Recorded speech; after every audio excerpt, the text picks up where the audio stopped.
Welcome back to our channel vastu tips Telugu. ఈరోజు మనము ఉత్తరమ రోడ్డున్న స్థలం గురించి ఈ వీడియోలో తెలుసుకుంటున్నాం. మన స్థలానికి కానీ ఇంటికి కానీ ఉత్తరం వైపు మాత్రం రోడ్డు ఉంటే ఖచ్చితంగా ఈ వీడియోని చూడండి. స్థలమునకు తూర్పు ఉన్న రోడ్డు స్థలము కంటే పల్లముగాను, ఆ రోడ్డు పడమర మెరక తూర్పు పల్లముగా ఉండి తూర్పు ఈశాన్యము కొద్దిగా పెరుగుతూ సమానాంతరముగా ఉన్న ఆ వీధి యందు అధిక సంపన్నులు, విశేష చదువు సంధ్యలు, కీర్తి ప్రతిష్టలు గలవారు అగును, సుఖజీవనము చేయువారు ఉందురు. ఉత్తరము వీధి ఉత్తర ఈశాన్యము అధికంగా పెంచుతూ ఉత్తర వాయువ్యము తగ్గించుచు వీధి నడక సాగిన అందుండు వారు సంపాదనాపరులైనను స్వశరీర సుఖమునను కూడా చూసుకోకుండా శ్రమ చేయుదురు.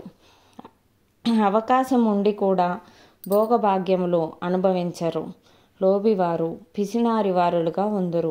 ఉత్తరము వీధి ఉత్తర వాయువ్యము పెంచుకుంటూ ఉత్తర ఈశాన్యము తగ్గించుకుంటూ నడకసాగిన ఆ వీధి యందు ఉండువారు అంతస్తులతో పని లేకుండా భోగభాగ్యములు అనుభవిస్తారు, కూడబెట్టరు, నిలకడ తక్కువగా ఉందురు.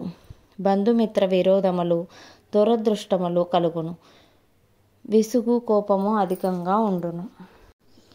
ఉత్తరమున్న రోడ్డు స్థలము కంటే ఎత్తుగా ఉన్న ఆ వీధి యందు ఉన్నవారు అనారోగ్యములు, దారిద్ర్యములు కలుగును.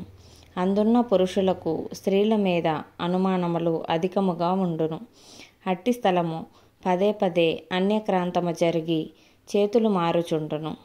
అందు జన్మించిన పిల్లలు దురదృష్టవంతులు అగుదురు.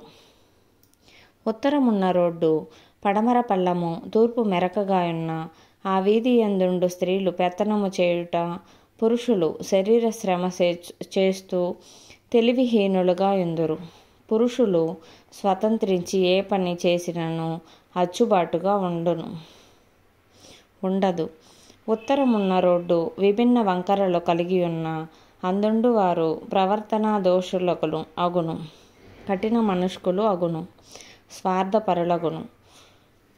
రోడ్డు రెండు వైపులా మెరకగా ఉండి మధ్యలో పల్లముగా ఉన్న ఆ పల్లపు ప్రాంతంలో ఉండువారు దురదృష్టవంతులు అగును, శుచి శుభ్రత లేని వారగును, గుణహీనులగును, సేవకులుగా ఎందరు, విద్యాబుద్ధులు తక్కువ.